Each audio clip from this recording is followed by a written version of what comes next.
Welcome to the Virtual Center for the Study of the Constitution and Civic Responsibility, an ongoing inquiry into American political origins and evolving systems.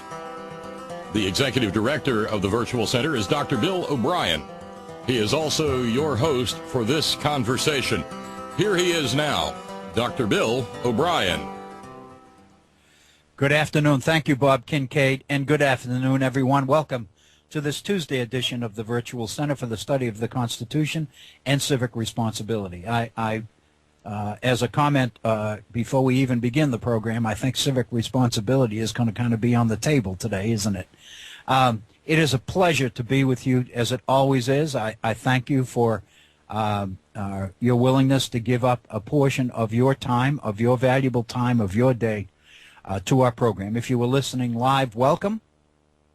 If you will be listening later on some sort of a rebroadcast or iPod of some kind, let me tell you how much I appreciate your time and your devotion to the program and to the network that produces the program. My email address, if you'd like to communicate with me directly, is waobrien906@gmail.com. That's waobrien906@gmail.com. O'Brien is I-E-N. It's all one word, no punctuation.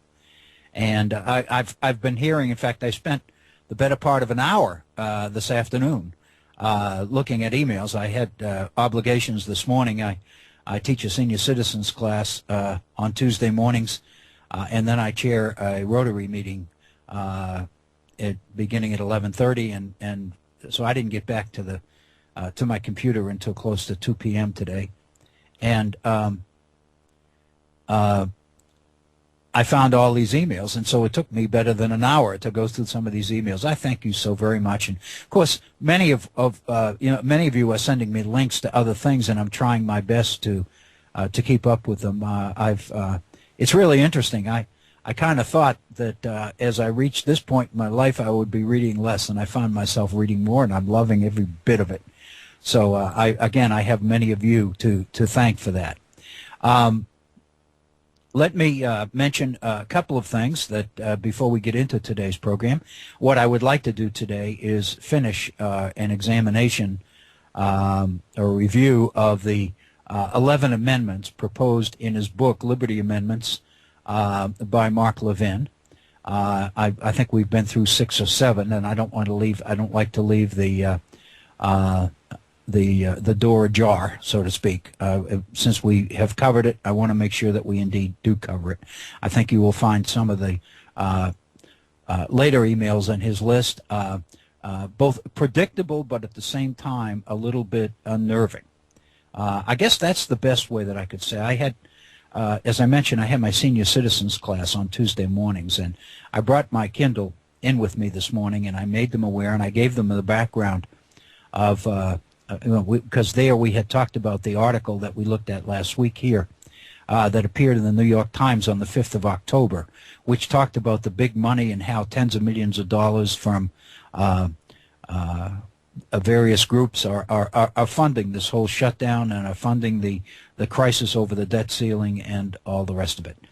And we talked about that yesterday in the last week in our class with senior citizens, and in fact, it's really interesting because a couple of them before class today asked me if I had brought that document with me, and I mentioned no, and they asked me if I would bring it next week. So I think I've got attention. These people are obviously all on some sort of retirement system, Social Security or a pension of some kind, and they're quite concerned. And I have to believe that that's good. It's unnerving, but it's good. I just wonder, in fact, Bob Kincaid and I were chatting before I went on the air today, whether, in fact, we are now beginning to recognize that a lot of people are taking this whole thing very, very seriously that didn't before. And the question is, are they becoming concerned in time? I did receive an email from one of our listeners who talked about how, mentioned that he had listened to the program live both on Friday and yesterday. Had listened to what we did with the Levin amendments yesterday as far as we got, And he pointed out how scary, how frightening the whole thing is, how incredibly frightening it is. And of course, my initial reaction is I don't want to be responsible for creating a sense of conspiracy or anything else. I've always been very, very concerned about conspiracy mongers or people who cry wolf and all of that. But the fact of the matter is, I think it's time to cry wolf here. This is extremely serious, and it is becoming very, very evident as I was going to say the days go by, but now we're into the issue of hours. As the hours go by towards the Thursday date with Armageddon, so to speak, which is the inability of the nation to pay its debts. It's very obvious that compromise or finding a way to get the government running again and finding a way to circumvent this financial crisis does not seem to be a priority for certain people.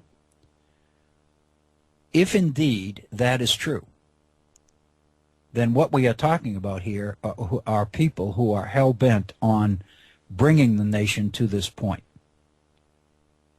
And it's not, who's going to blink first or anything else, which is what I think most people thought it was a political game between the president and Republican leaders in Congress and representatives of the Tea Party in Congress in the Republican-controlled House. And I think most people assumed it was a situation where whichever one of them would blink eventually. I think we have reached the point where we begin to realize that it's entirely likely and possible. I was going to say possible, but I think likely is more appropriate. That nobody is going to blink, and we are on the precipice, on the edge of a situation, a worldwide situation that we really don't even understand and know because we've never done this before. Let me begin. Before we get back into those amendments, let me kind of bring you up to date on some of the reading, some of the issues that I've been looking at, and some of the things I've been concerned with. The first thing I'd like to share with you, which is really interesting, I have one of my closest friends. We've been friends since 1965. Bob Bliss, who is the dean of the Honors College at the University of Missouri in St. Louis. Bob is a colonial historian, a good friend of mine, has been for years and years and years.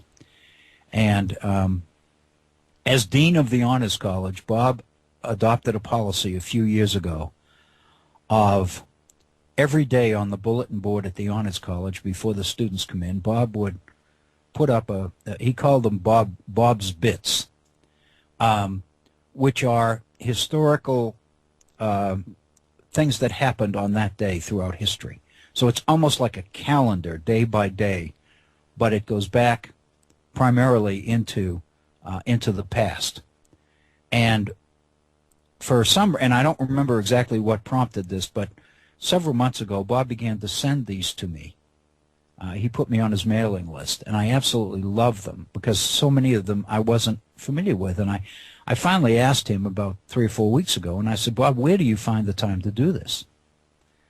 And he said, the beauty of the Internet. If you really know what you're looking for and where to go, you can find wonderful, wonderful information. And he mentioned that students in the last couple of years have become very interested in this, and oftentimes the first thing they would do when they would come in for classes in the morning is stop at the bulletin board and look at the daily story that Bob had posted there. Now he has taken to sending these on a daily basis to a number of friends who expressed an interest in them, and one of them is me. And so I get them every day, and some of them are about people or things that I don't really know a whole lot about, and I find them very informative. But some of them are about people that I do know a little bit about, and I find those especially interesting. I'm thinking to one about a week ago about Sam Adams. And of course, one of the most interesting things Bob points out is, as we know, Sam Adams is one of the most popular selling beers in the country today. The original Sam Adams, the Sam Adams of American Revolution fame, one of his career paths, if you will, was to open a distillery, which went bankrupt.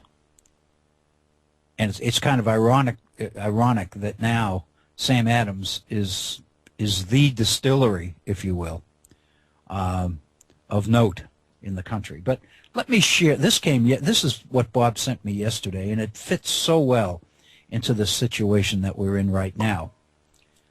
It's from Great Britain in the late 17th century, and this is what and again, this is Bob Bliss who has written this, so I'm just going to read what Bob writes in his paragraph, and this is dated yesterday. Those who think it a sensible tactic to test government to destruction might well ponder the example of James II of England.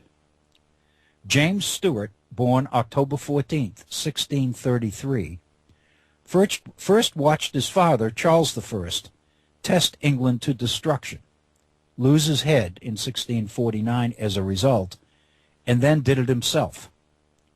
With his brother's death in April of 1685, James became king on the crest of a Tory reaction that embodied the nation's willingness to buy stability even at the price of a Catholic king. James's first parliament in the spring and early summer of 1685 made him the richest monarch in English history, with an income that meant that he would never have to ask Parliament for any more. Within 4 years, James had thrown it all away, and he symbolically and cravenly sealed the deal by throwing the Great Seal of the kingdom into the Thames before fleeing to France. His miscalculation was that he could bully Parliament into repealing the anti-Catholic laws that defined the Protestant Reformation in England. And towards that end, he invaded the constituencies, narrowed the franchises to secure false majorities, and insisted on loyalty oaths in Parliament, the army, the towns, and in the judiciary. At first dismayed and then angered, the Tories, who loved James in 85, abandoned him in 88, and ensured with the Revolution settlement of 1689 that James would be the last English king to rule by divine right.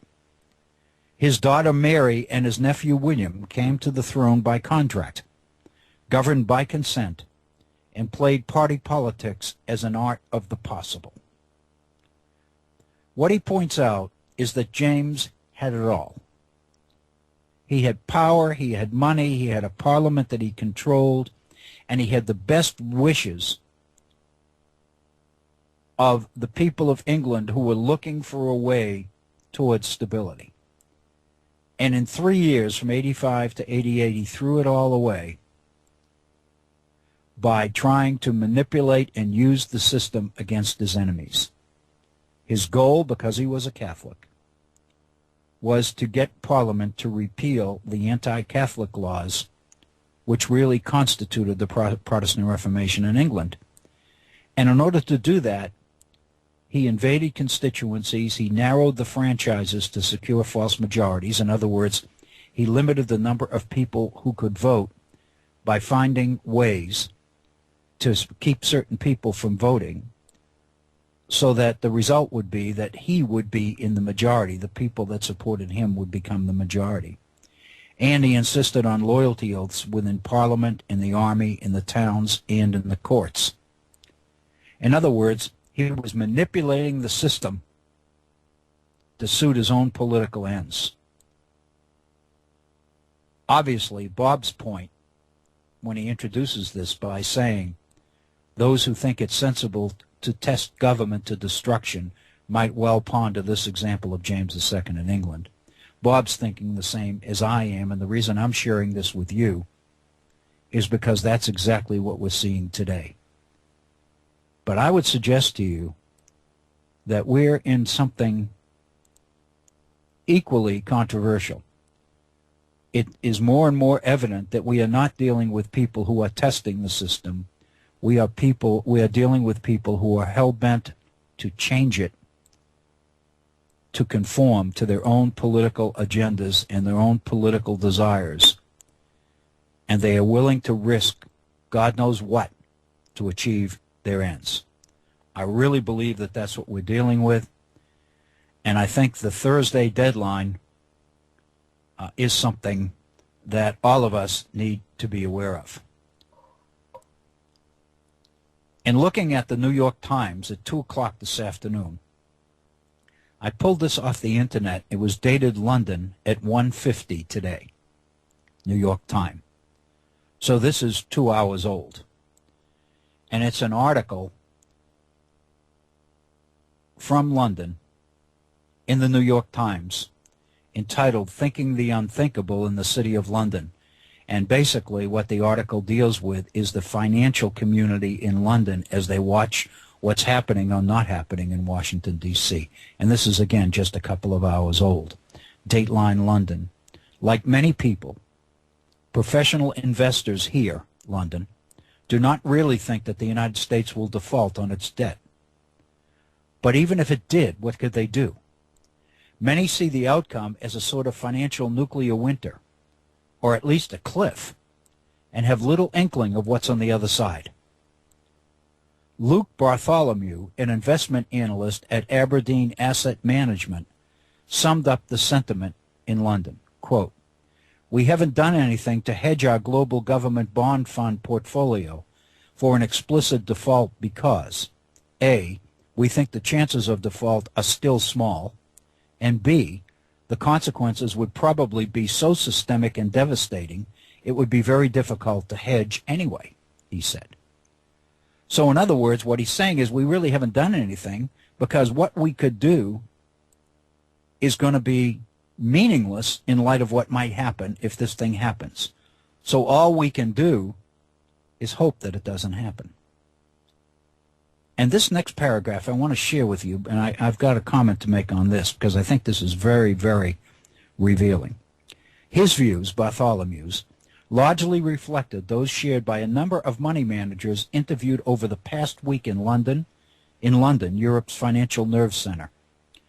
As the city contemplates the abyss that it hopes will never come, heads shake at what they see as Americans' inability to operate a government. The prevailing belief seems to be that crisis will be averted and that the politicians will come to their senses at the 11th hour. The alternative is simply too dire to contemplate. I want to make a comment on the line where he says that people are shaking their heads as they look at Americans' inability to operate a government. Translation, they are laughing at us. Except that this is so serious they're not laughing anymore. They are ridiculing the absurdity that has become American politics. The reason I find this extremely telling and extremely interesting is because in recent days, in the course of my reading about 18th century American politics, I have been reading examples of the fact that this is exactly the argument that the Federalists used in order to persuade the people of America that the Constitution of the United States needed to be ratified and that the Articles of Confederation needed to be scrapped. Do you remember, in fact, I've received a couple of comments to people suggesting that we might want to revisit this document, and this might be a good thing to think about for tomorrow. But do you remember several weeks ago we dealt with the letter from Otto, the French ambassador in New York, back to Vergennes in Paris in 1686.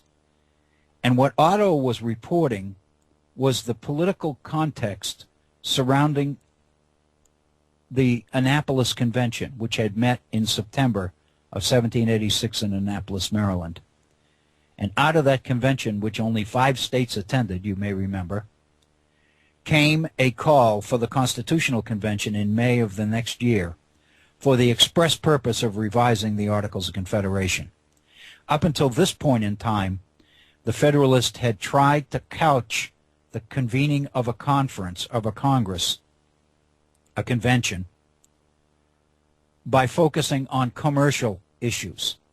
The argument, they believed, was that the commercial situations in the nation are so desperate that maybe we can use commerce as a way to get enough people in the room representing enough states that we can do something about revising the Articles of Confederation in such a way that we can at least get Congress the ability to regulate interstate commerce and international commerce. But when only 5 states showed up in Annapolis in September of '86, it's very obvious that their cover was blown. In other words, Hamilton was the key architect of the call for the Constitutional Convention.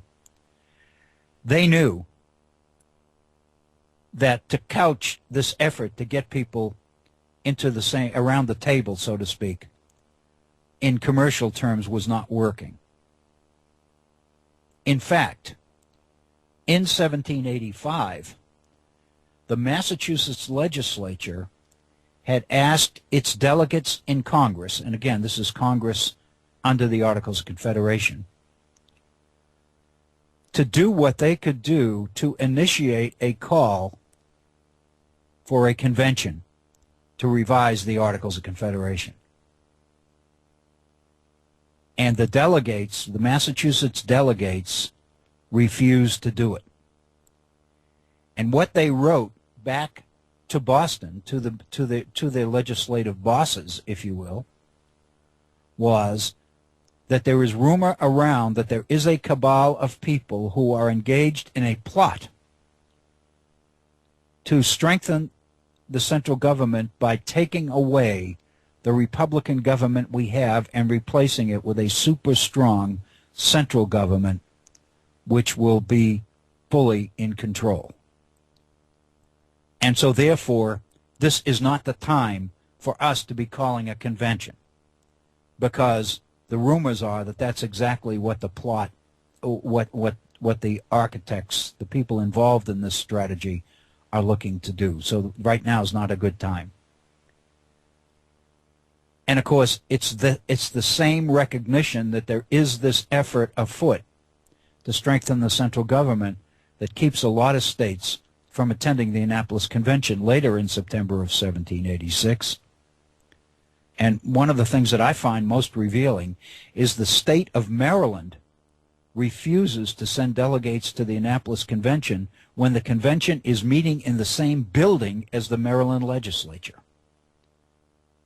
And they pass a resolution forbidding any member of the legislature to go anywhere near the Congress that is meeting elsewhere in this building. So as Patrick Henry said during the ratification debates in Virginia, the reason he didn't go to the Constitutional Convention in the first place, even though he was asked, appointed, was because, quote, he smelt a rat, unquote. So consequently, Hamilton's call for a Constitutional Convention in 1787 in Philadelphia openly acknowledges that the purpose of this will be to revise the Articles of Confederation. And what Otto mentions in his report to Vergennes, his supervisor in France, is that in order to get support for this convention in May of 1787, the Federalists, at this time he's calling them nationalists, not Federalists, the nationalists are conjuring up arguments to make their case. And one of the major arguments they're using is that America in the diplomatic world is being ridiculed, is being laughed at, because European nations are basically saying, we don't know whether we're dealing with one government or whether we're dealing with 13 state governments plus the central one. And so the argument that the Federalists use, they're appealing to people's patriotism and their sense of love of country by saying we need to strengthen the central government in such a way that we can shut these people up who are making fun of us and ridiculing us. And that becomes one of the major arguments that the Federalists use to win support for attendance of their states at the Constitutional Convention. And here we read this document off the New York Times from 2 o'clock this afternoon, which points out that throughout Europe the same thing is happening. that heads are shaking as they see Americans' inability to operate a government. I find that incredible. I also find it pretty important evidence that the damage has already been done. We're talking about this deadline on Thursday where we will default, where the nation will default on its debts. I'll follow this up with another piece in a second. But the fact of the matter is, if the financial communities throughout European nations are already laughing at us and shaking their heads in disbelief, then I would suggest to you the damage is done. And the reason I would say that is because all of us know that free enterprise capitalism, as much as anything else, functions on faith. It's trust. It's faith. I mean, let's go back to the very basics. If you owe money to somebody and you sit down and you write them a check out of your checkbook, what makes that work is their faith that your check is good. In other words, they have agreed that rather than demanding payment in cash, they will accept your word on a piece of paper that you have money in the bank to back up this check. It's trust. It's faith. And the entire free enterprise system functions on it. Securities, IOUs, investments, checks, all of these things are driven by a degree of faith, trust. What has happened right now, what is happening right now, has dampened, if not totally destroyed, that trust. Do you think that nations throughout the world are going to be willing to accept America's word, financial word, again? After the government has come this close to defaulting on its obligations? In effect, the damage is already done. These people have wrought incredible damage to the full faith and security of the United States government and its debt and its word. And it's hard to know at this point what the full brunt, the full outcome of that will be. To me, it seems to me, the most astounding part of this is that the media looks at it almost as a game. I mean, it's really interesting that on Sunday morning, the papers are filled with college football. On Monday morning, the papers are filled with NFL football.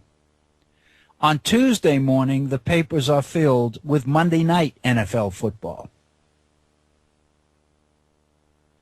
And from Wednesday to Friday, the papers are filled with the backs and forths of politics in Washington related to the dysfunction and the shutdown. And the premise that drives the whole thing seems to be who's going to blink first. And more importantly, who are the American people going to blame? Do the polls suggest that the Republicans are going to bear the brunt of the blame for this? Or do the polls suggest that the strategists behind this have a plan which they think is going to cause the American people to blame Barack Obama for all of this? To them, that's the issue. That's the agenda. It's a political game. Who wins, who loses, who's got public opinion behind them, who doesn't, who's going to blink first, who refuses to blink. But I would suggest to you that all of that is prelude to something much more serious. Tragedy. Fiscal tragedy. What's going to happen when food stamps are cut off, when Social Security checks and Medicare checks and Medicaid checks don't arrive. This is serious business. And the most frightening part of the whole thing is it's becoming more and more evident that the real architects of this whole deal are not worried about the consequences. In fact, they see the possibility that the consequences here could be a good thing for them. And so they are willing, apparently, to take the full credit of the full faith and credit of the United States government and compromise it. Let me continue with that article out of the New York Times from 2 o'clock this afternoon. This is another quote. Like most people on this side of the pond, which means England, we watch with incredulity, really, at the positions they have painted themselves into and the unnecessary stress and damage, said Tim Haywood, the head of the fixed income unit at the London office of GAM, an asset management firm based in Zurich, Switzerland. He said his firm had considered pursuing a complex hedge strategy, but came to view it as unworkable. Quote, most of us put down the chance of an unresolved default of U.S. Treasuries at below 1%, he said. However, even with such a low percentage, the ramifications of unresolved default would be so serious that clearly we have to check everything to ensure that we survive and our customers' capital is preserved. He said his firm was not heavily invested in the U.S. dollar and had a cash allocation that was more focused in Europe. But they were holding a small number of Treasury calls.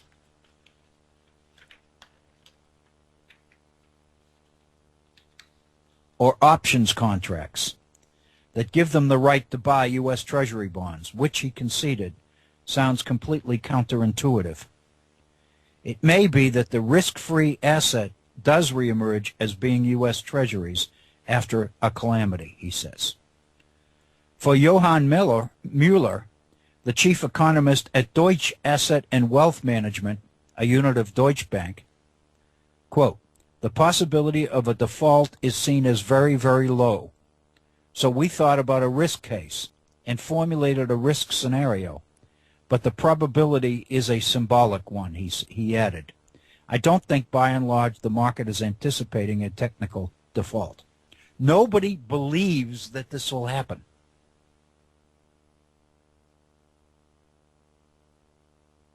As we begin to put together the pieces of what's going on here, culminating in what I think is the agenda for the shutdown, which is this list of amendments put together by Mark Levin, it seems to me that we're dealing with people who can't believe that this could happen. This is a quote from Oliver Gregson, an executive at the Wealth Management Division of Barclays in London. Oof, he said. Honestly, wouldn't want to go there. You would be talking about an event similar to '08. You really would, which is the recession that we just went through. Many, the article says, like Mr. Gregson, do not see the nominal debt ceiling deadline of October 17th as the default doomsday. The U.S. is the world's largest economy, and they have a lot of things they could do to avoid that, Mr. Gregson said. You have to talk about a super bond or minting a $1 trillion coin, or Social Security or Medicaid payments might be impacted. We can get past the 17th. There are all sorts of things they could do. I would say we're tactically cautious and strategically optimistic, Gregson said. We are mindful of the tail risk from the debt ceiling debate and possible default. Clearly, those tail risks are substantial, but the reality of that actually happening is limited. The vested interest of both sides, Republican and Democrat, is substantial enough that we think sense will ultimately prevail, unquote. I wonder I've never in my life been called a pessimist. On the contrary, people who know me well tell me that I'm one of the more positive, optimistic people that they know.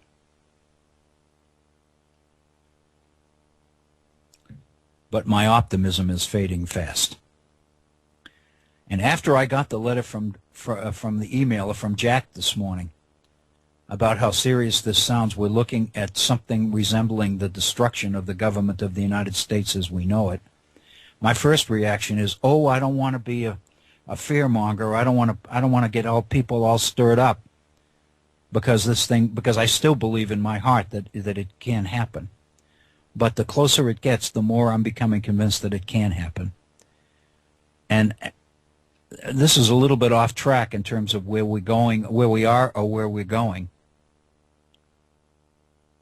But the reason that I'm becoming more and more convinced that it can happen is because I am quickly becoming a realist in terms of how much hate there is for Barack Obama. People who believe, I mean, some of the crazies that talk about car bombs and everything, I mean, you know, I'm seeing these emails everywhere, and it's frightening.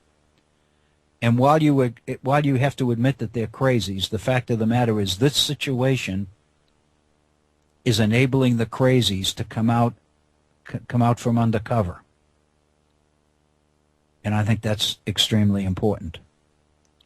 And of course, once they come out, who knows that the craziness that they reflect will not be fulfilled and carried out in some bizarre situation. And of course, the people behind this will immediately throw up their hands and say, it's a free country, we're just exercising free speech, we're not responsible for this.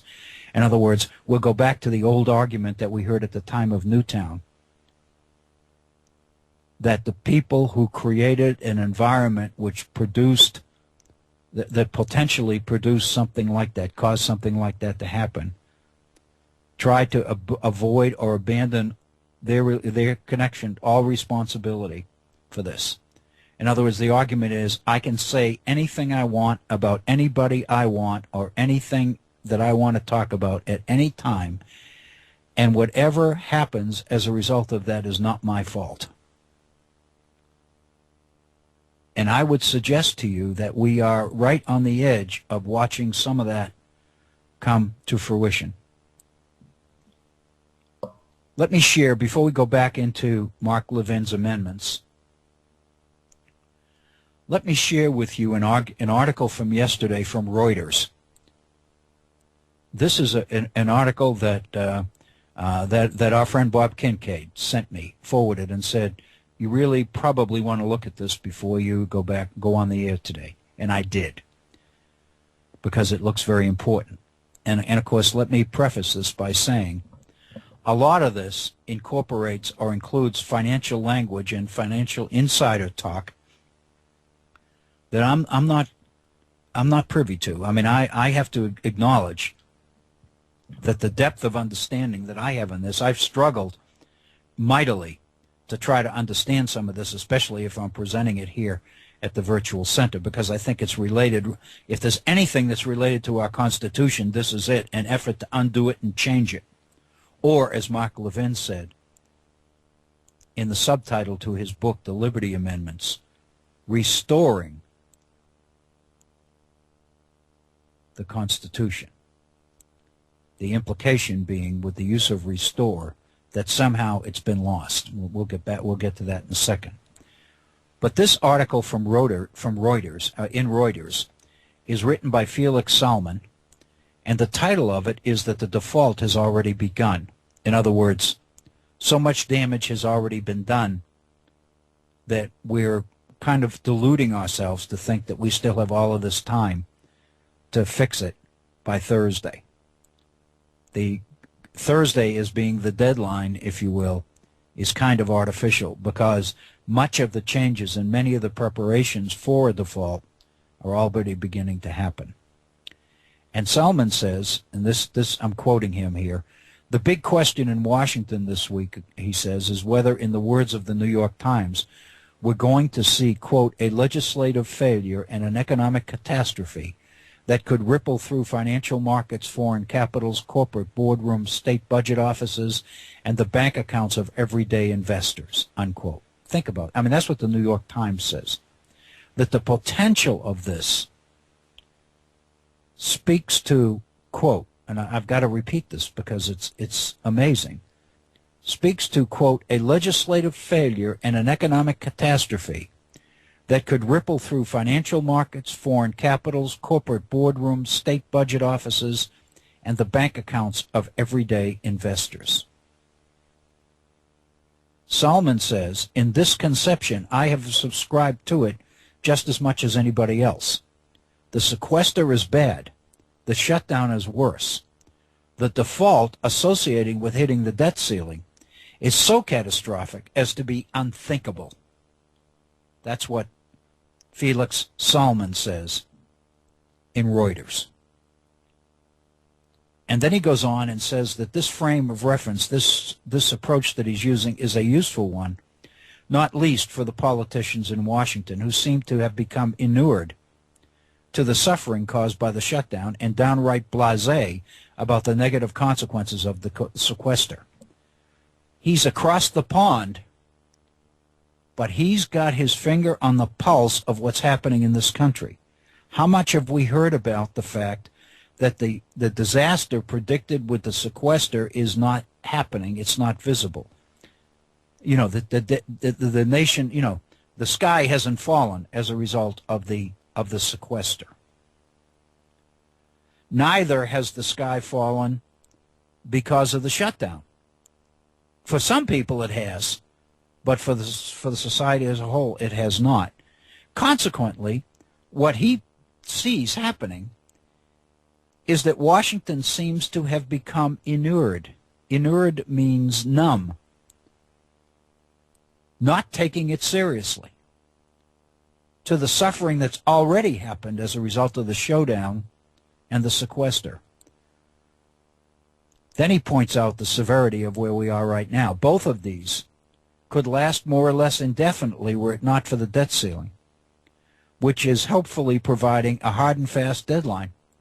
Congress is going to have to come up with a deal before the ceiling is reached, because the alternative is what he calls the zombie apocalypse. And then he goes on to tell us there's more than a little truth here. I'm a firm believer, he says, that the president both can and should prioritize debt repayments in the event that the debt ceiling is reached. If we're going to be so stupid as to hit that ceiling, then prioritizing debt service is the least worst outcome. But at the same time, the situation is less binary than it looks, not least because the U.S. government is already in default on its obligations.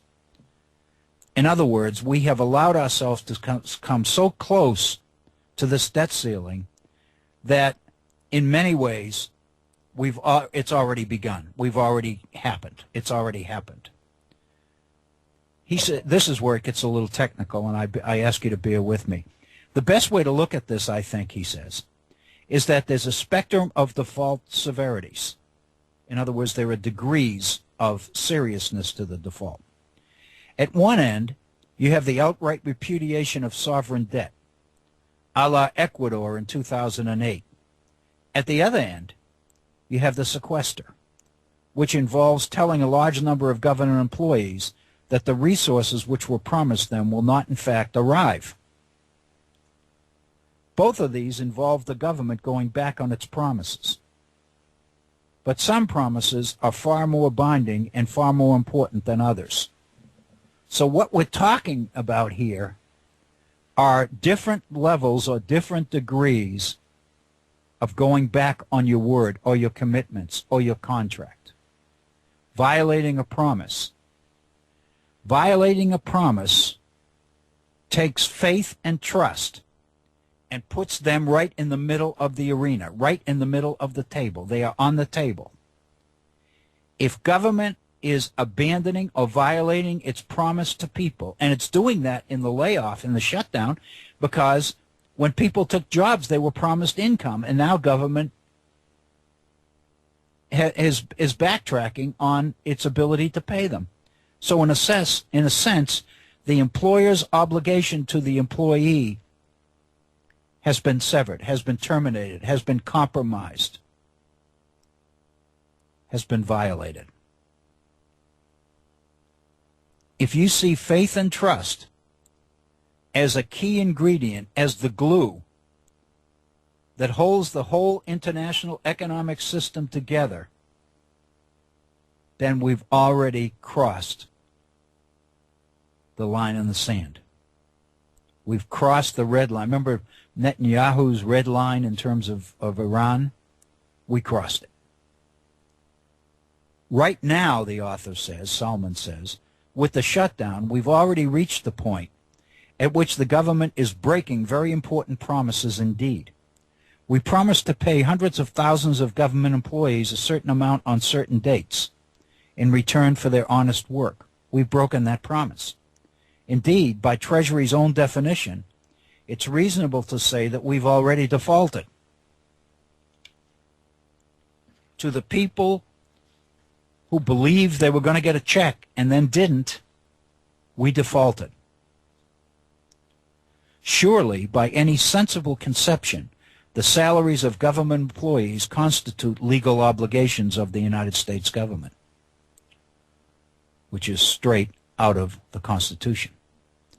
Conversely, if you really do expect zombies to start roaming the streets the minute the U.S. misses its payment on its Treasury obligations, you're likely to be disappointed. What he's saying is that this is not going to be, the sky falling. We're not going to be able to see it. Yes, the stock market will fall, but the price of Treasury bonds will remain in the general vicinity at par. It might even go up. If Treasury announced that past due interest would be paid on all debt as at a statutory rate of 8% per annum.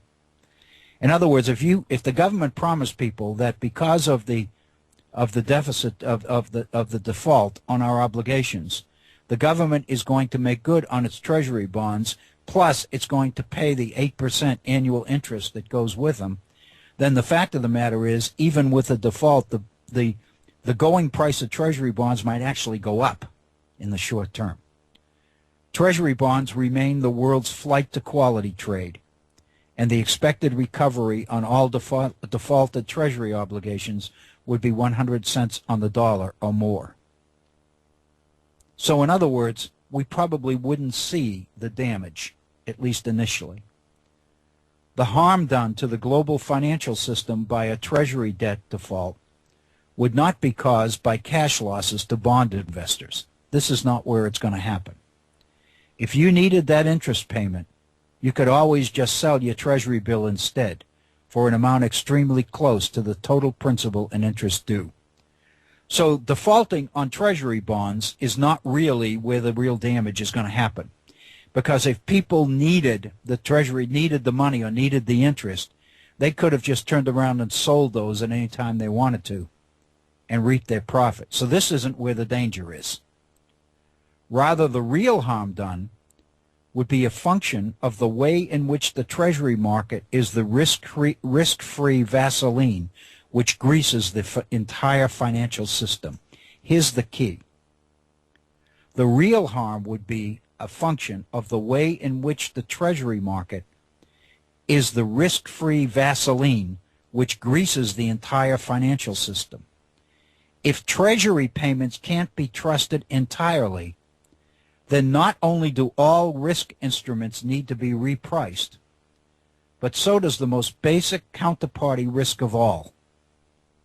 The United States government, in one form or another, is a counterparty to every single financial player in the world.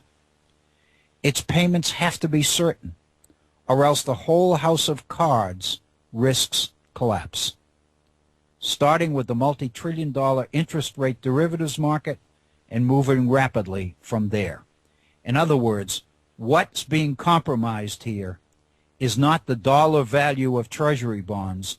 What's being compromised here is the faith and trust in the United States government, which, to use his term, is the Vaseline which greases the whole international financial system. That's what's being compromised here. Here's the problem, Salman says. We're already well past the point at which that certainty has been called into question. Fidelity, for instance, has no U.S. debt coming due in October or early November, and neither does Reich and Tang. In other words, major investment firms have made sure that they don't have anything due during this period because they knew that this could happen. Then he goes to Chief Investment Officer for Reich and Tang, whose name is Tom Nelson.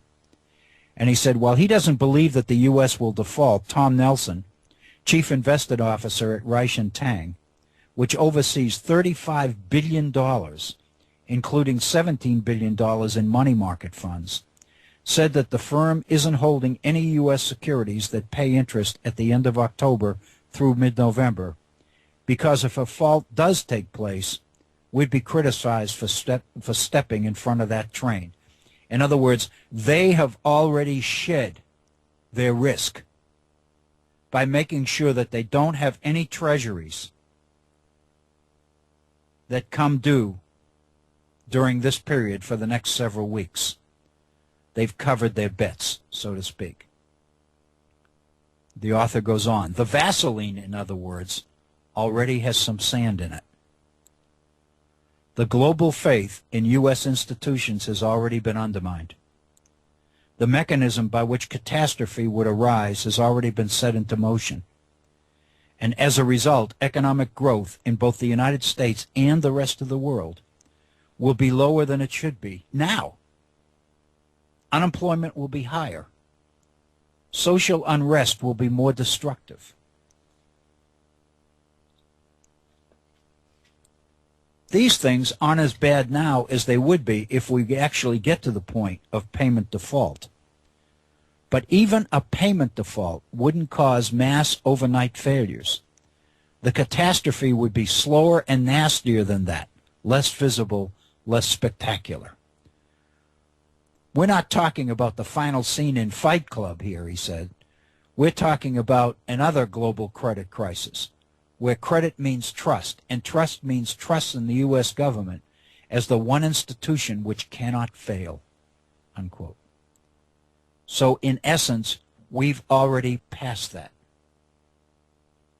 We've already done the damage. These guys have hurt us. The people who are orchestrating this have done damage to us. We don't know what that damage is yet, but we're going to find out. And the fact of the matter is it's going to happen piecemeal, and it's going to happen slowly, and it's not going to be that visible. And what's going to happen is we're going to be hurt as individuals, not as large visible groups. So consequently, for some time, they're going to be able to deny that the damage predicted came to be. But in reality, it's become very obvious, and this article in Reuters says it very clearly, that the line has already been crossed. We have already, just by reaching this point and by creating a situation where the whole financial world is watching the absurdity that is Washington politics right now, the damage has been done. I would suggest to you that it's going to be extremely important for all of us to keep our eye on what's happening. It's still, we still have to believe that there's time. But the last thing that I looked at before we went on the air, close to an hour ago, was President Obama's statement that the House proposal passed today will not pass the Senate. And his argument is this is not a serious effort to resolve anything. This is an effort to appease Tea Party interests within the Republican Party by continuing to tie the Affordable Health Care Act to the debt ceiling and to the shutdown. As we approach the end of our first hour together, it's 5 minutes before the top of the hour, Let me pose a couple of what-ifs in order to bring all of this to the end, and then when we come back after a break, we can revisit Mark Levin's Liberty Amendments, which of course is directly related to all of this, so it's not really a change in strategy or a direction or anything else. If the House of Representatives, controlled by the Republicans, pass legislation today, this afternoon, in the face of this default, in the face of the dire consequences that these articles are predicting, then one has to conclude, well, one has a number of options for conclusion. The first one is that the people who are involved in this don't really know what they're doing.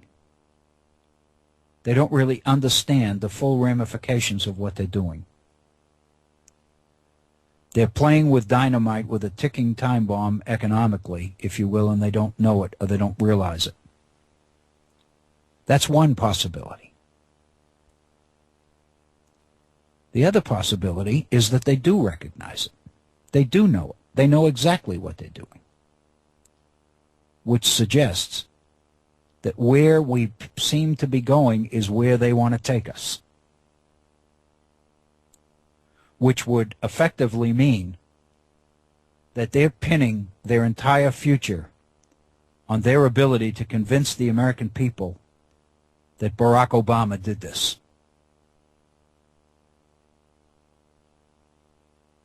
I think that's incredibly revealing, that possibility.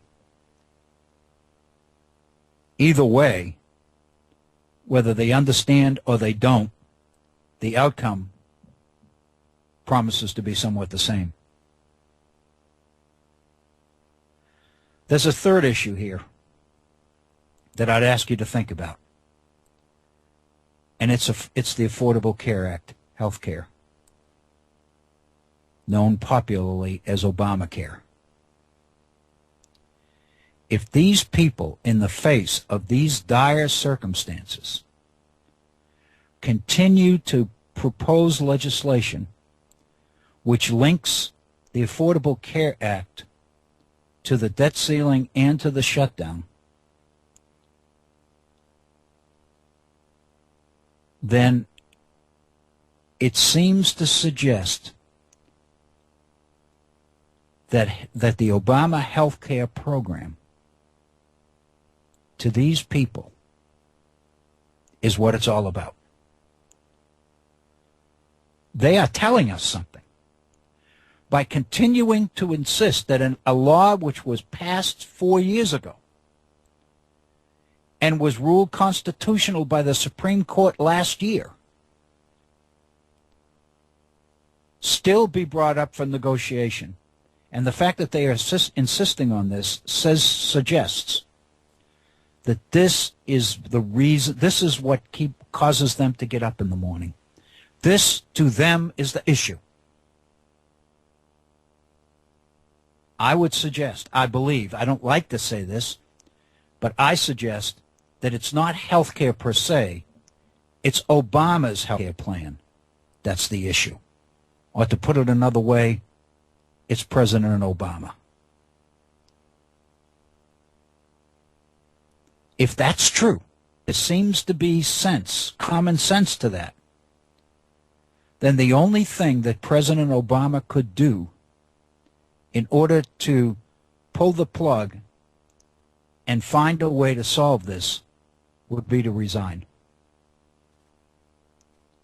Because that seems to be the only thing they'll accept. They are willing to push us over a cliff. Not only us, but the entire world economy for this. What it says to me, if this is true, then what it says to me is that I am guilty, as I think many other people are, of not appreciating totally how much hate there is. I watched a video this afternoon of Senator Rand Paul in July. And all I can think about is that these people who believe that somehow that they are God's acolytes and they are doing God's work are behind this. I would suggest to you that nothing that the Taliban or Al-Qaeda has done suggests anything more fanatic than this.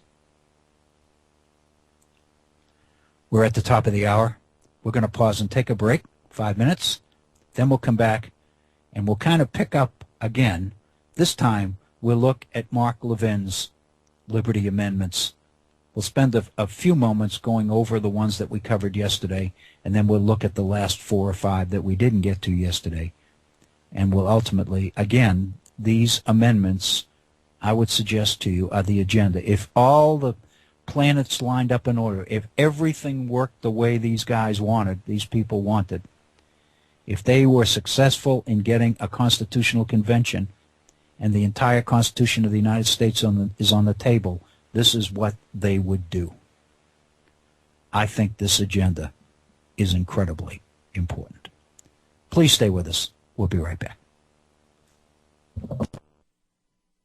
We now return to the Virtual Center for the Study of the Constitution and Civic Responsibility with your host, Dr. Bill O'Brien.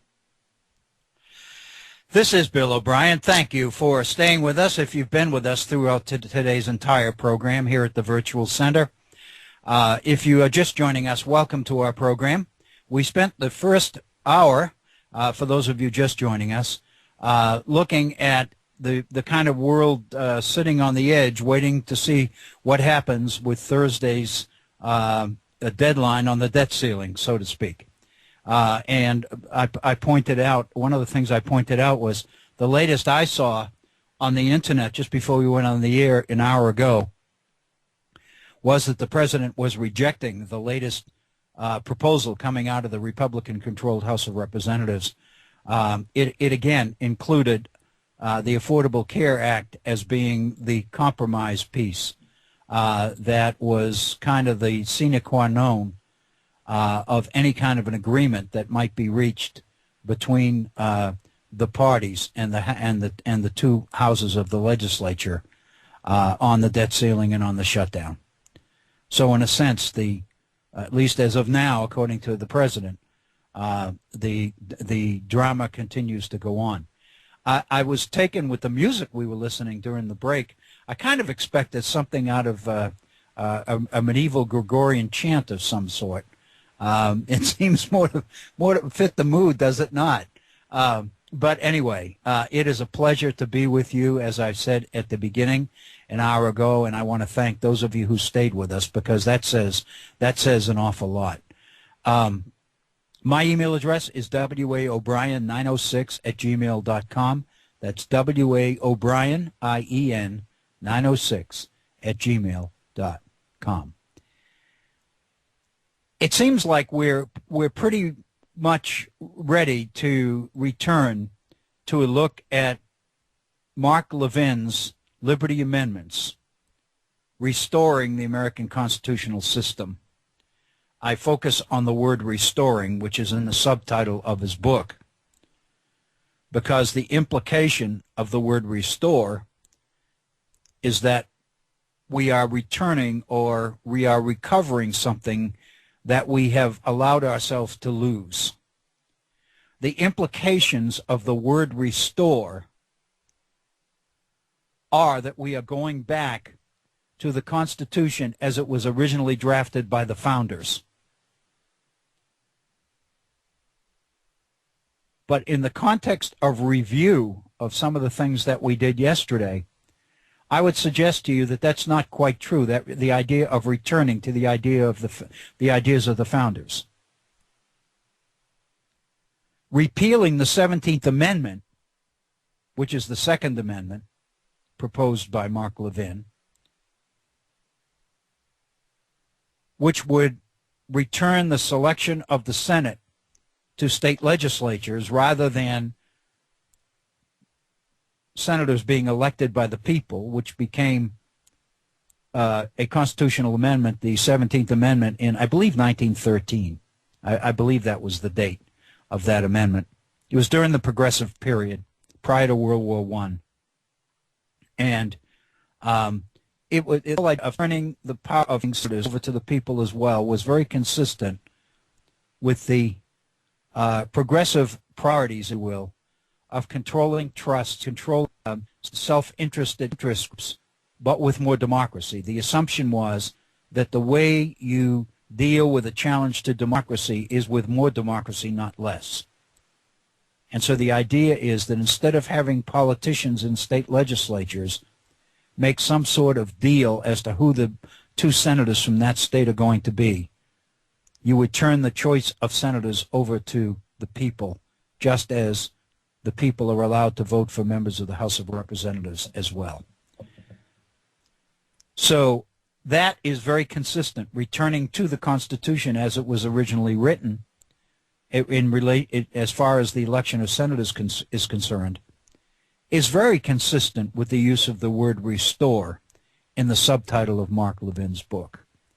However, the Third Amendment, which calls for term limits for members of the Supreme Court, Chief Justice and Associate Justices, flies in the face of the founders. It's totally contradictory, because what it effectively would do would bring the Supreme Court into the political mix, if you will. It would make the Supreme Court susceptible and vulnerable to the political ups and downs of party politics, which is exactly what the founders did not want to do. They felt that the only way that people would have faith in the interpretations of the Constitution coming out of the courts was if you totally removed the courts from politics. Therefore, members of the Supreme Court were given lifetime terms of office.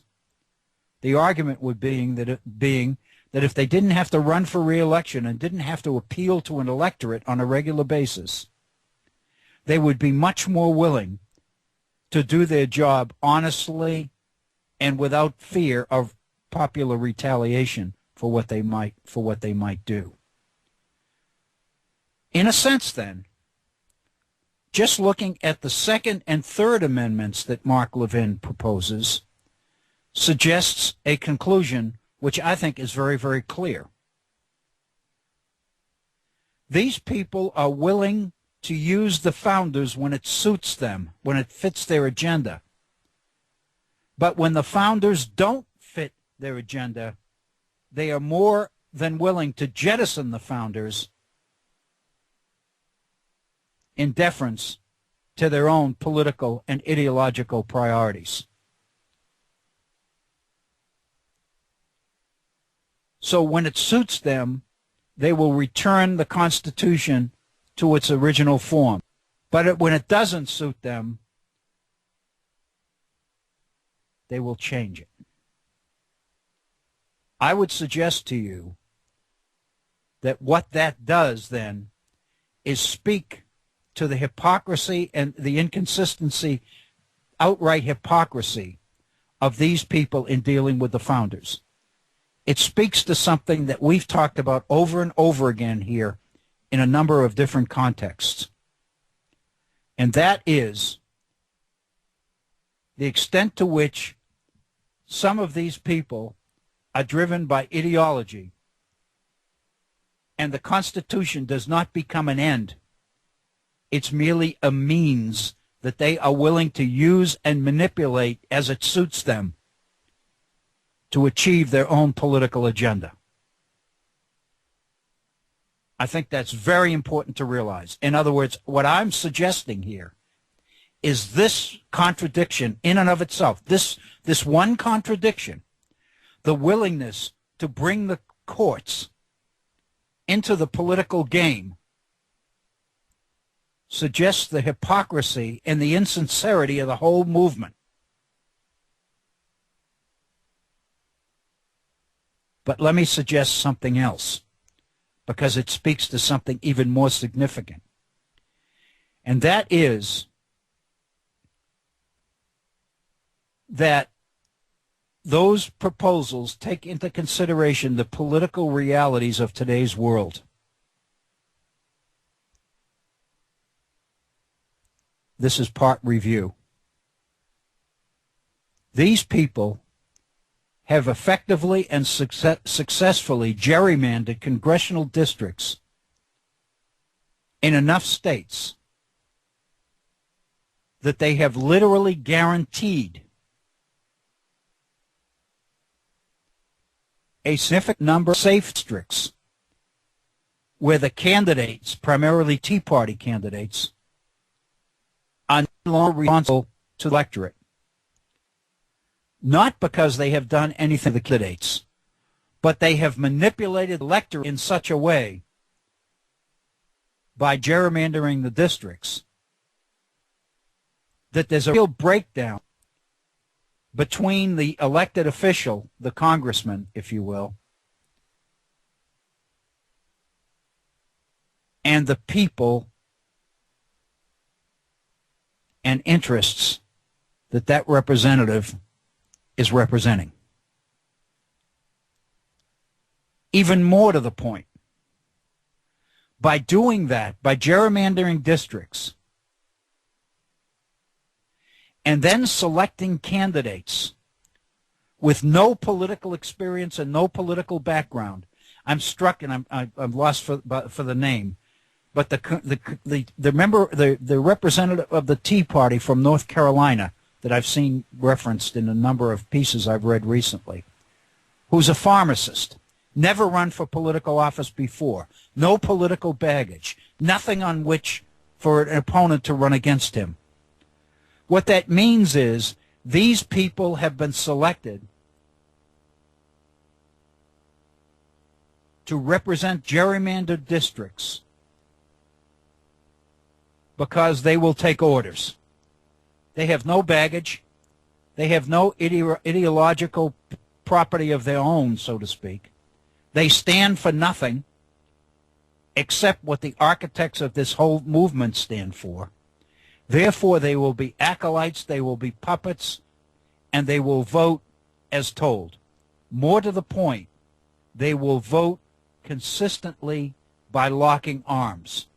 These states, there are currently 26 of them, that are under control of Republicans, both legislatures and governors, to the point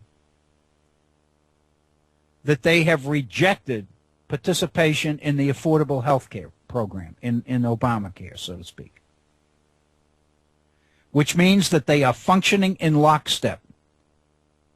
It would be naive to believe that their ideological and emotional commitment to certain principles is so firm that they would not vary at all. 26 different states. The only conclusion one can reach is that they are not functioning as independent political representatives who seek to carry out the will of their constituents and to satisfy and serve the needs of their constituents. Rather, they are political acolytes and puppets who owe their position to big money and to an agenda which has already been scripted for them. They are being told how to vote and what to believe, and they have no ideological background or experience to contradict that. All they know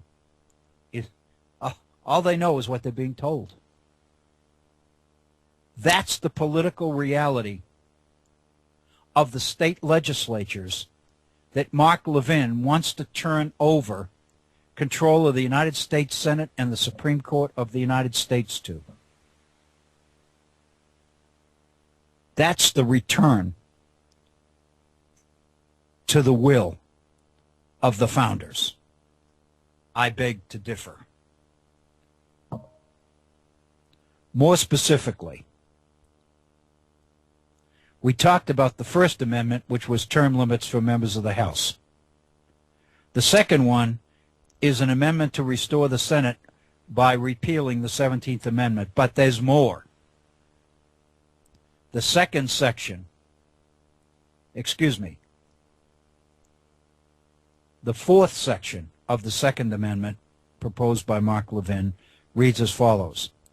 A senator may be removed from office by a two-thirds vote of the state legislature. Not only have they gerrymandered districts to control votes in the House, but they have arranged, by giving power of removal to state legislatures, they have arranged to control the votes of the senators from that state. They are more than willing to give the state legislatures power to select the senators when the same ideological perspective and point of view on issues that drives the legislatures is going to drive those chosen to be senators. So the Senate then is not the independent decision-making power that the founders intended. Granted, it was to be chosen by state legislatures, but the founders' priority concern was that the Senate represent the influence and power of the elite. The concern of the founders was that the riskiest branch of government was the House of Representatives, because it was the branch that was closest to the people. It was the branch that was most susceptible, potentially, to people getting control. Therefore, the founders saw the Senate as a stabilizing conservative influence on a more flexible and less stable House of Representatives. And so they trusted the state legislatures to send the state's best people, if you will, to represent the state in the Senate, because their goal was to keep the House in line. Now, what we're talking about is our state senators who don't represent a certain political or social class or set of interests. Now we're talking about the appointment of senators who will take their marching orders from state legislatures that the people who fund their campaigns control. I would suggest to you that that is frightening. The next amendment is the one calling for term limits of Supreme Court justices. But it also calls for a supermajority legislative override. And so while creating a 12-year maximum for members to sit on the Supreme Court of the United States, Section 4 of this Third Amendment reads as follows. Upon 3/5 vote of the House of Representatives and the Senate, Congress may override a majority opinion rendered by the Supreme Court. The decisions of the Supreme Court are being given over to the power of a 3/5 majority in the House and Senate, 3/5, 60%.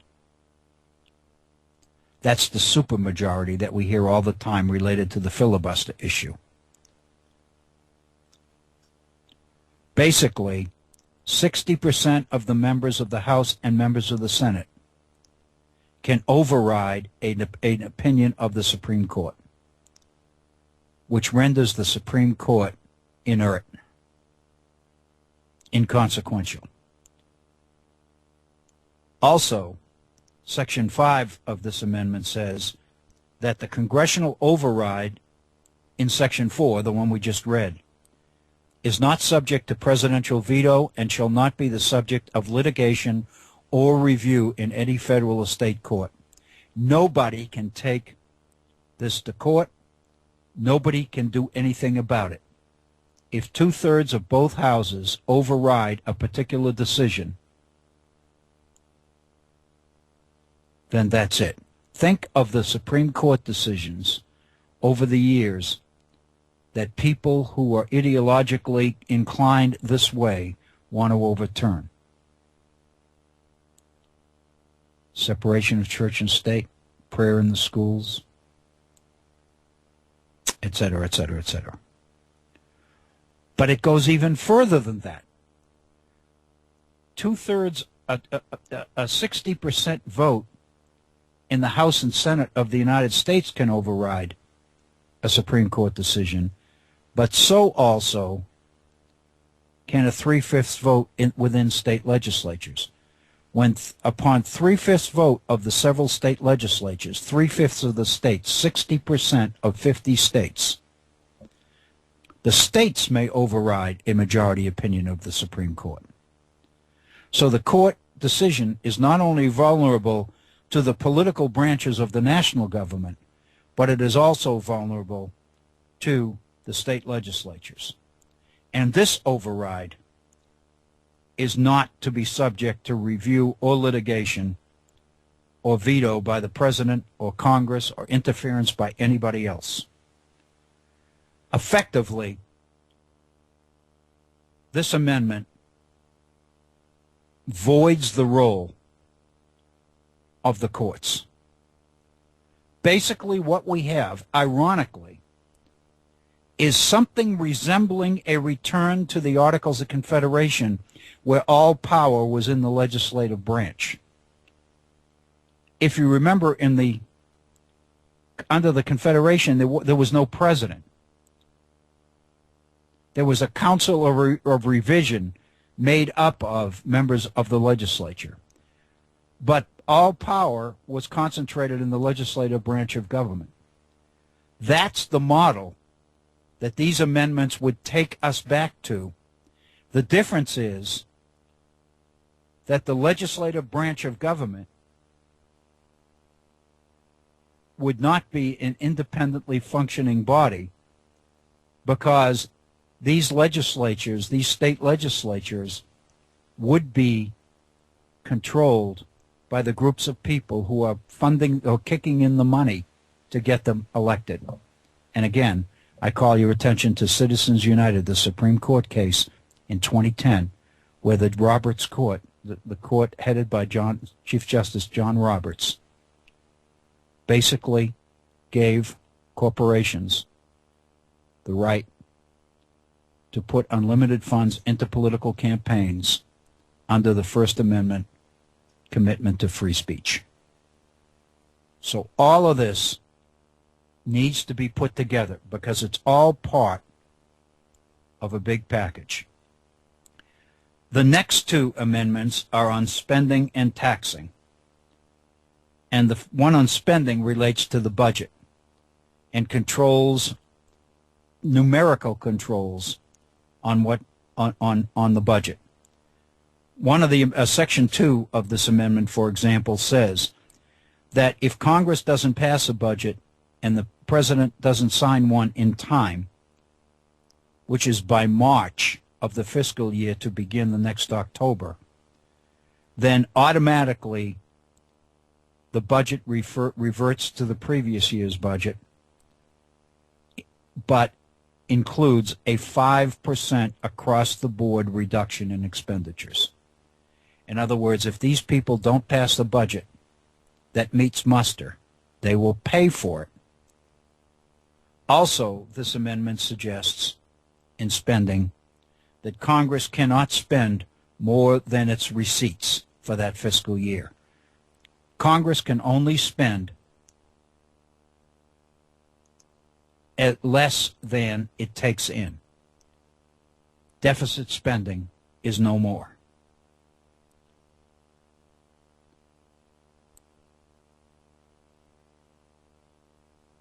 And the only thing that can override that is a 3/5 vote of both houses of Congress. And then under the taxing amendment, Congress shall not collect more than 15% of a person's annual income, but person shall include natural and legal persons, corporations. What this means is that government cannot tax corporations more than 15%.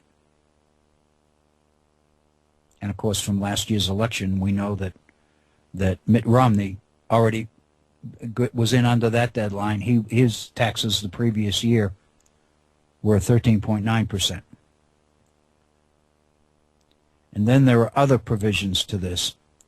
The Congress will not institute a value-added tax or a national sales tax. In other words, Congress is denied alternative options for raising revenue, which means that Congress has no other option, except to reduce its spending, reduce the size of the deficit, and consequently cut government programs that will get the budget back into the box that these people wanted to place it in. And so what we are talking about is effectively the end of what we call FDR's New Deal legislation and the concept of the progressive approach to government. In other words, government is being denied the money and the freedom to do anything unless it takes its marching orders from significant two-thirds votes of both houses of Congress or the state legislatures, and the state legislatures have the ability to recall senators who do not do what the state legislatures want them to do, which effectively means that we are back to the Confederation period where ultimate power is in the hands of state legislatures. The only difference is these state legislatures are under the control of the person that paid for the elections that got them in office in the first place. The next amendment, this is one that we didn't touch on yesterday. We just turned the bottom of our second hour. The next amendment is an amendment to limit federal bureaucracy.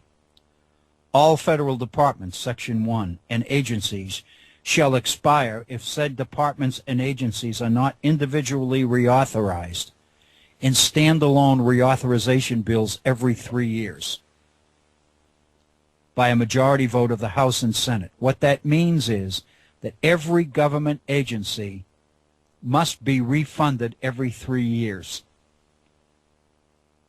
by a majority vote of the two houses of Congress.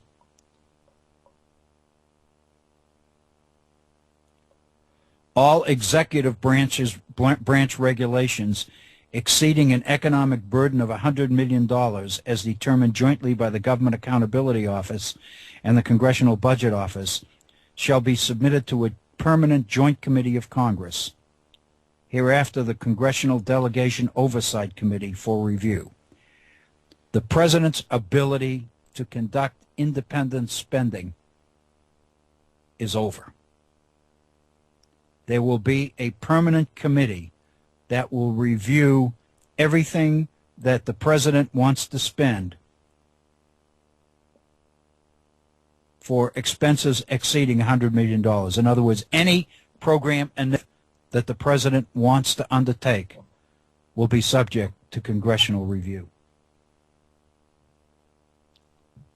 Section 3 of this bureaucracy amendment, this committee shall consist of 7 members of the House, 4 chosen by the Speaker and 3 chosen by the Minority Leader, 7 members of the Senate, 4 chosen by the Majority Leader and 3 chosen by the Minority Leader. And each person on it will only serve a 3-year term. And then Section 4 goes into the committee shall vote no later than 6 from the date of it's in Section 5. The committee does within 6 days submission of the regulation to the committee. Regular will be considered disapproved. So it's a pocket veto by the legislature. The pocket veto the President currently has of refusing legislation is being given to this congressional committee. By not taking action, the committee effectively kills whatever the group is before it. The next amendment, this is something we had to get to. The next amendment is an amendment to promote free enterprise. Congress's power to regulate commerce is not a plenary grant of power to the federal government to regulate and control economic activity, but a specific grant of power limited to preventing states from impeding Congress and trade between and among the several states. Congress can no longer use the commerce power in order to regulate national trade and commerce. the efforts of John Marshall are being rescinded. In Section 2, Congress's power to regulate commerce does not extend to activity within a state. In other words, it's only federal commercial, interstate, not intrastate commerce. Effectively, by guaranteeing free enterprise,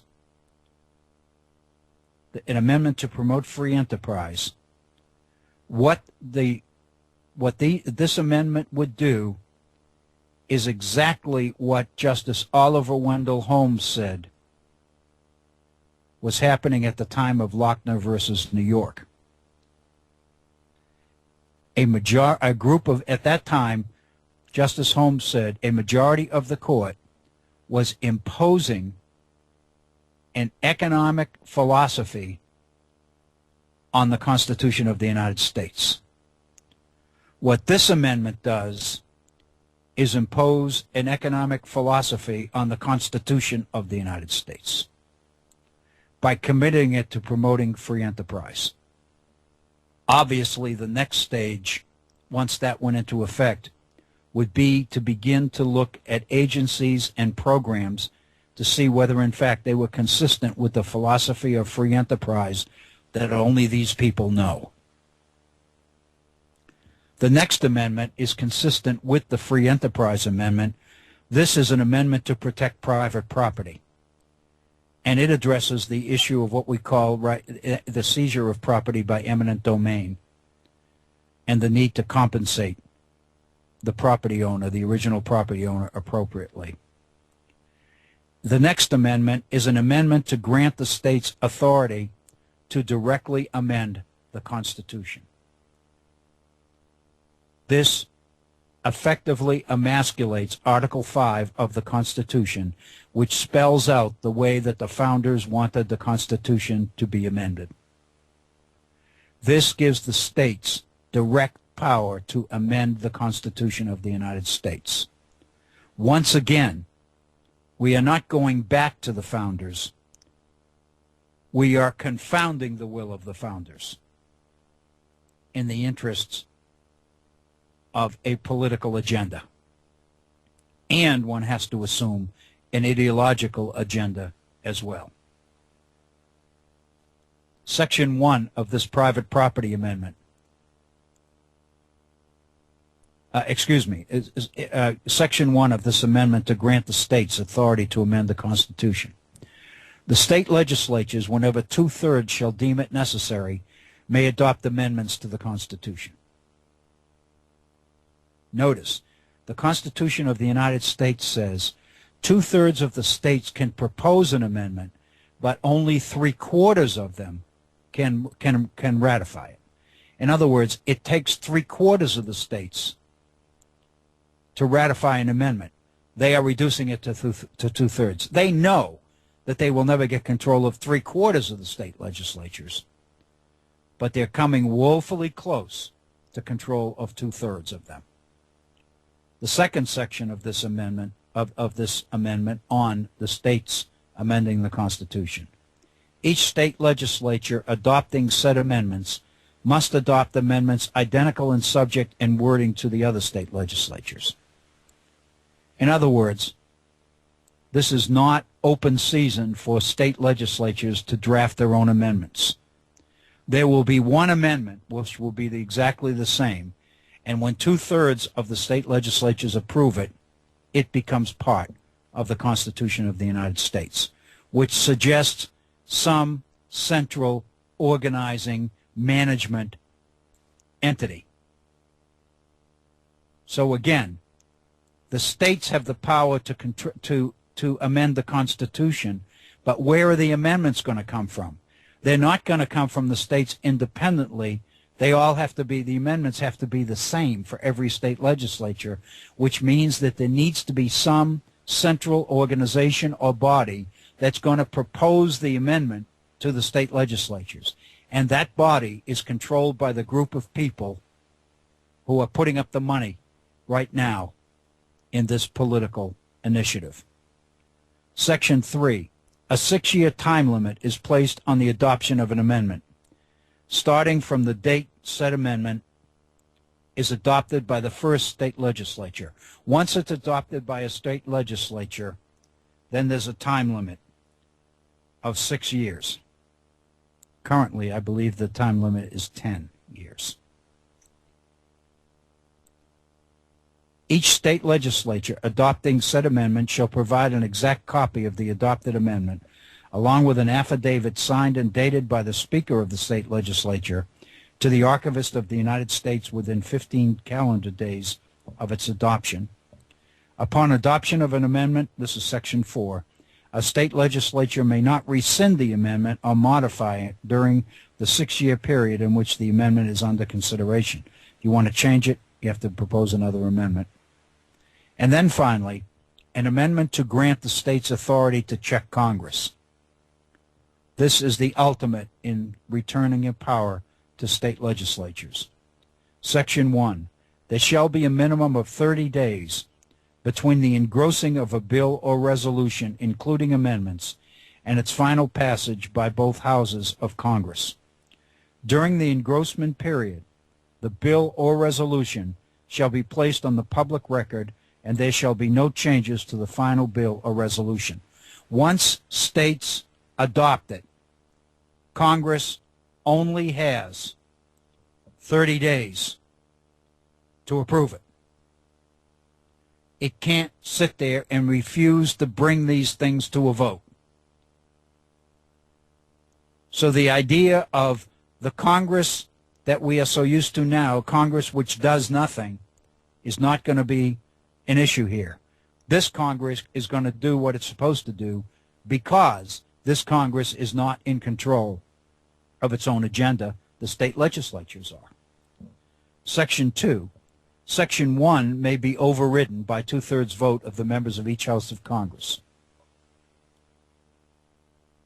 Upon a 3/5 vote of both of state legislatures, the states may override a federal statute.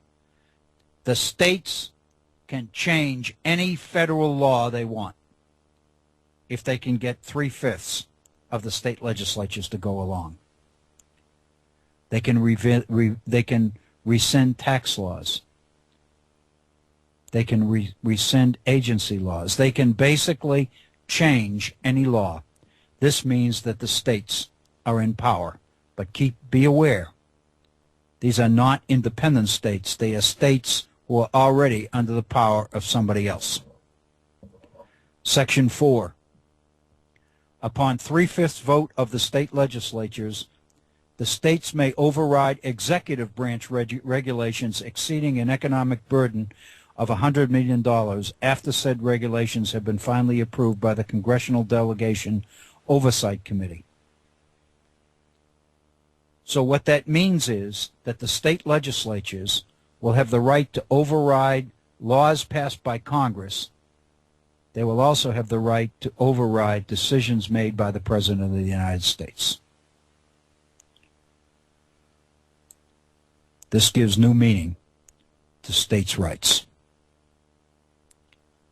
The 5th section of this amendment, the state's override shall not be the subject of litigation or review in any federal court or state court, or oversight or interference by Congress or the President. Once the states make the decision, nobody has the authority to change it. And when they say it will not be the subject of litigation, that means nobody can take it to court. It is absolute. It's similar to the infallibility of the Pope within the Catholic Church.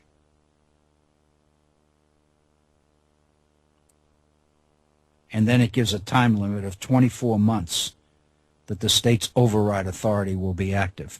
They have 24 months to override the President or to override an act of Congress. And finally, the last amendment in this, number 11, is an amendment to protect the vote. Now you can predict what this is. Section 1.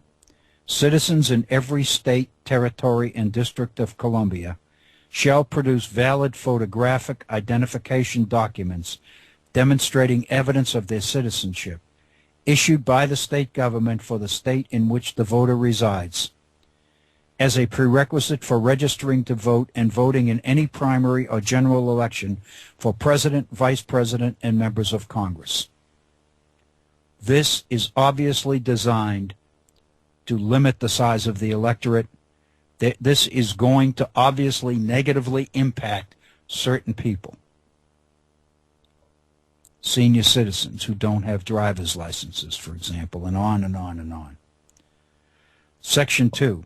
Provisions shall be made by the state legislatures to provide such citizen-designated photographic identification documents at no cost to individuals unable to afford fees associated with acquiring such documents. That's the SOP, to take care of the poor people. We don't want anybody to not get an ID because they can't afford it. So if they are willing to go to the trouble of getting one, we'll pay for it if they can't pay themselves. Next, early voting in any general election for president, vice president, members of Congress shall not be held more than 30 calendar days prior to the national day of election, except for active duty military personnel, for whom early voting shall not commence more than 45 calendar days prior to the national day of election. And then it goes through other things. And let me read the last section of, this is the last section of the last amendment. Section 5. Electronic or other technology-based voting systems for purposes of registering and voting in national elections are prescribed unless a reliable identification and secure voting regimen is established by the state legislature. What they're talking about is the voting fraud that is often alleged because of voting machines. And they're basically building in a check against that. These are the 11 amendments Mark Levin proposes. But wait a minute. This is a book by Mark Levin, but there's more to it than that. If you go on the internet and you look at this particular book, the Liberty Amendments, one of the websites, I looked at it over the weekend, one of the websites lists an extensive number of reviews of the book that are positive. There were reviews by Sean Hannity, by Rush Limbaugh, in other words, you would recognize many of the names of the people that wrote these very positive reviews. There are dozens of them. What that means is that these 11 amendments in Mark Levin's book, by every prominent conservative that we know about. This is not something that Mark Levin created in his study all by himself, and he's out there trying to get agreement on them. He's got agreement on them. This is the agenda of a second constitutional convention if these people can successfully get control of 2/3 of the state legislatures. That would be 34. They currently have 26. There's no question that what we are in right now, which is the threat of a default on our debt, in the midst of a government shutdown, suggests that the chips have already been played. In other words, the money for the next card to be dealt is already in the pot.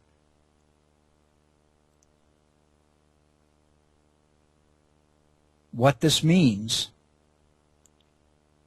is that they are banking everything on the fact that when all of this is over, President Obama will get the blame for it. Or more specifically, that Democrats will get the blame for it, which will mean that Republicans will more than likely get control of additional states in next fall's elections, the elections of November 2014. If that happens, if public opinion holds the president and the Democratic Party responsible for what's happening right now,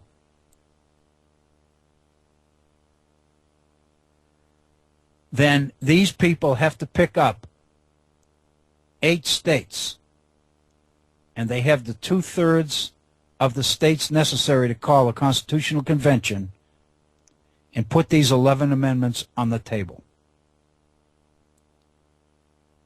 Let me suggest something else. Progressives tend to be negotiators and compromisers. If there's a criticism of President Obama from progressives, it's that he's willing to give too much in order to get bipartisan support for what he wants to pass. He's given away the farm, many progressives believe, many liberals believe.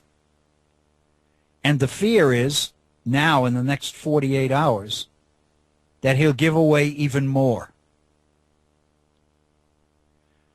But there is a whole mentality out there within the media. You can name names. I can name some of the people specifically that I know that this applies to. Who are your moderates?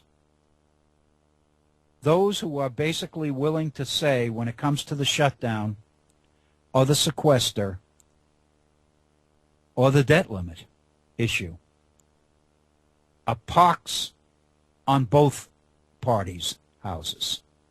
In other words, no party is more responsible than the other party.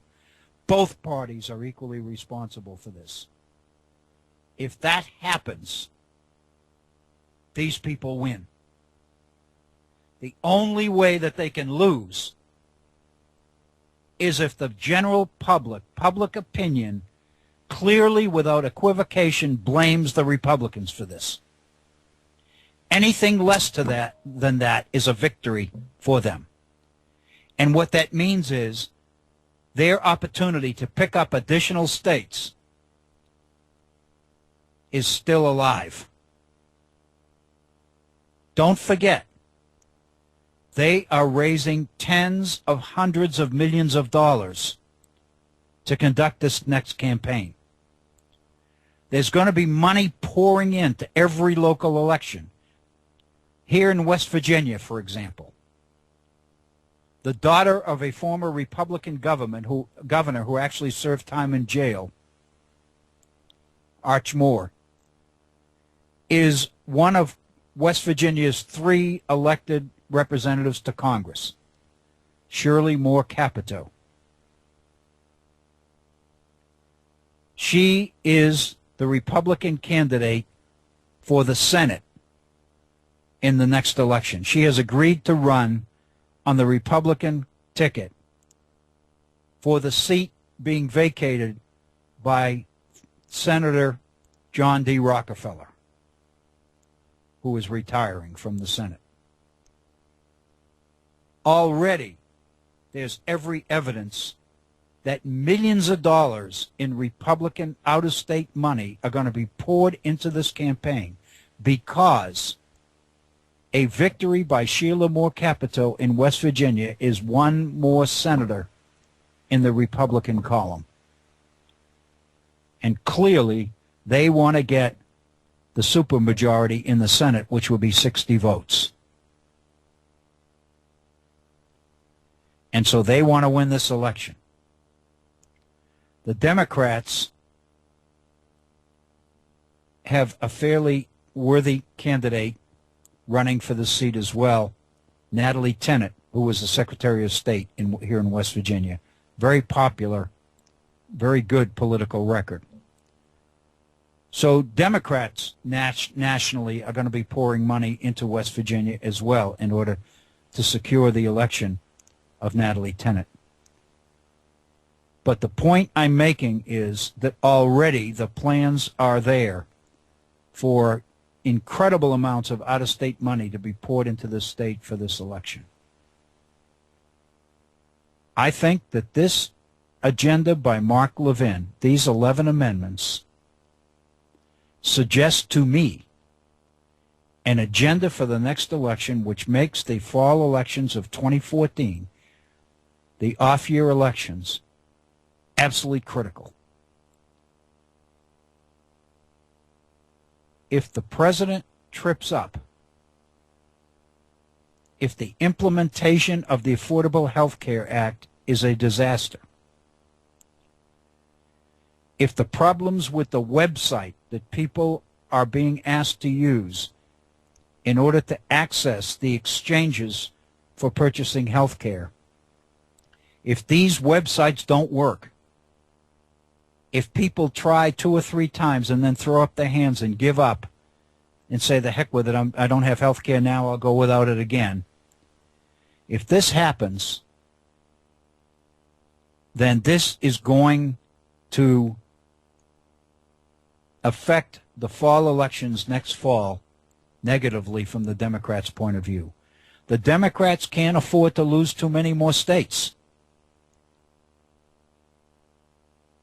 Because once a state goes into the Republican column, once Republicans control the legislature, once Republicans control the governor's office, it ceases to be a member of a voting bloc that's much stronger and much more solid than anybody ever dreamed it could be. Nobody seems to veer from the party line. All through this dysfunction in the relations between the two parties in the Congress of the United States, it's rare that somebody crosses the party line or crosses the aisle. The discipline that is being exercised here over the members of Congress is incredible. It's something we could not anticipate. So once a state goes Republican, it can be counted in this quest for the 2/3, which will call for the National Constitutional Convention. And keep in mind, we've been focusing on the 11 amendments. Keep in mind that Mark Levin's introduction lays out the point that the goal of all of this is a second constitutional amendment and the desire to go through the state legislatures to accomplish it. I don't mean for today's program to be looked upon as the promise of Armageddon. I do hope that today's program will cause people to take what's happening very, very seriously. I know that the people who listen to the Head On Radio Network already take these things seriously. I wish that the audience was broader and deeper. I wish we could bring more reach more people with some of this information, because I think it's critical to the future of the nation as well as the people who live here. We're at 59 minutes after the hour. We'll be back tomorrow. I think I'm going to revisit the auto letter to Virgin. A couple of people have asked me to do that. I think that would be a good idea. It's been a few months since we've done that.